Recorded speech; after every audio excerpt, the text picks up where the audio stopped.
We're driving out to Las Vegas to go see Canelo Alvarez and Caleb Plant this weekend, with Bill Caplan. Bill, you've been in boxing for how many years now?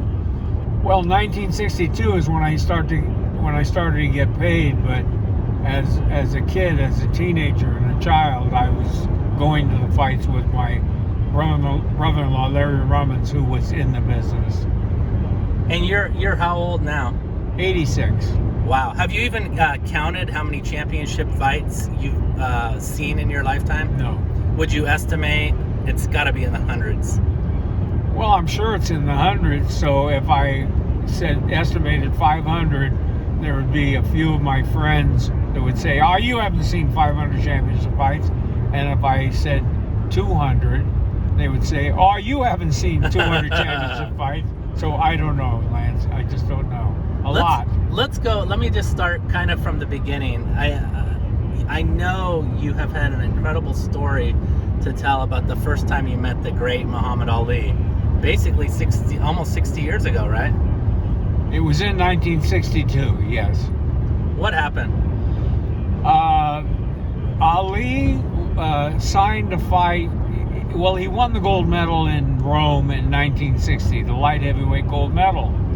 And then he turned pro shortly thereafter. In 1962, he was still about a year and a half in as a professional. And he signed a fight against a guy from Boise, Idaho called George Logan. And he was doing his poetry and he was doing all his business. And for a kid that was a newcomer to boxing, he was getting a tremendous amount of attention. So he was working out the week before the fight at the Main Street Gym. Now, the Main Street Gym in Los Angeles, where it was located, was Skid Row. Oh.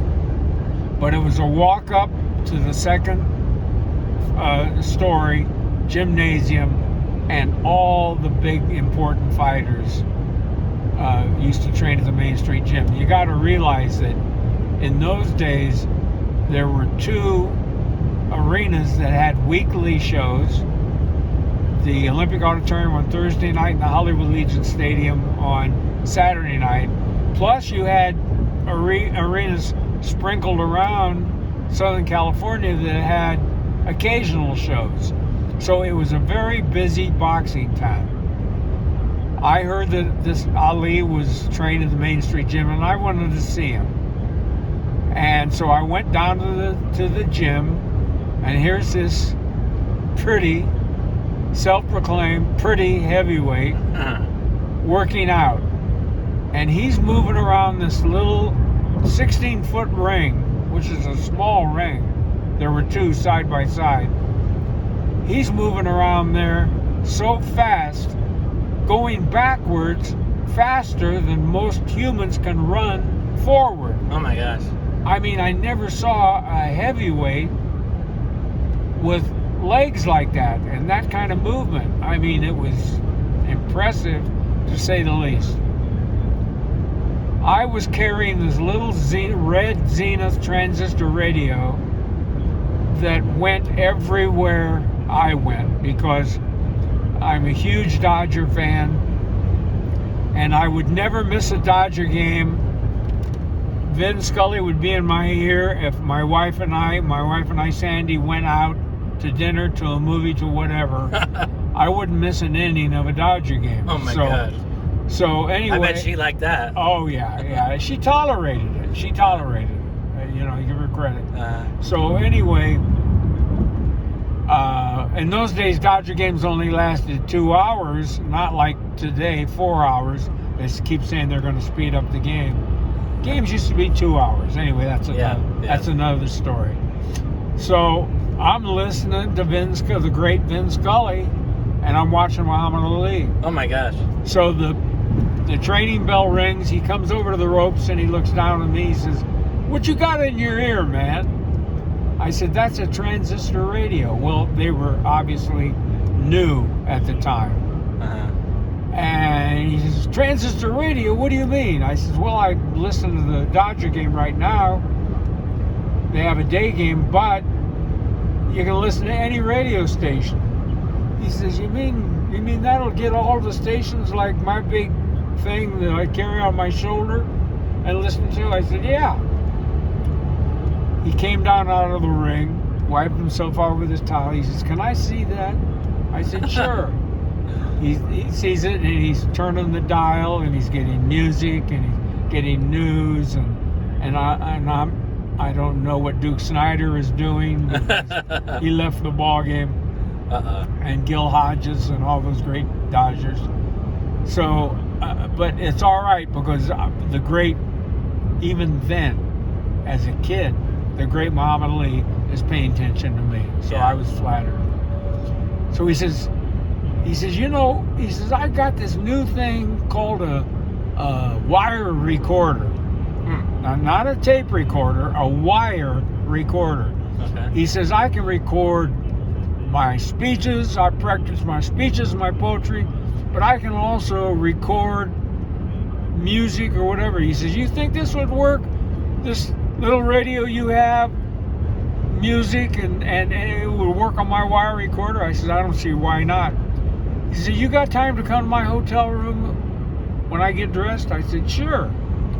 His hotel was about 2.5 blocks away from the Main Street gym. We walk to the hotel, we go up to the 5th floor, and there's a suite.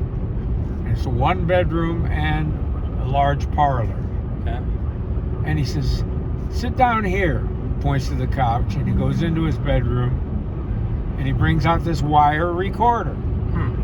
Now he gets some music on my little Zenith transistor radio. Then he turns on his recorder, and he holds the transistor radio up to the thing. Stop, playback, and sure enough, it worked. He recorded music on his wire recorder, and he was so happy. He says, hey man, what do you do? I said, well, I'm a salesman, but what I really want to do is I want to be a boxing publicist. Oh, he says, publicity. He says, you're interested in publicity? I said, yes, I am. He says, sit down. He says, I got something to show you. Goes into his bedroom again. He comes out with this scrapbook. You talk about a coffee table scrapbook. It was as big as a coffee table and at least 6 inches thick, but huge. He lays the thing down and he starts going through the pages, page by page by page. And here's Life magazine, Look magazine, Time magazine, Newsweek, New York Times, LA Times, on and on and on and on. Here he had only been a professional for 1.5 years, and that huge scrapbook. And this thing was full of more publicity than you could ever imagine. I've never forgotten it. 1962. And shortly thereafter, I got my first job. And who did I work for? My boyhood hero, Joe Louis, who was promoting boxing in Hollywood, and that was my first job. But Ali taught me a lesson about publicity. Unbelievable. Thank you so much for this story, Bill.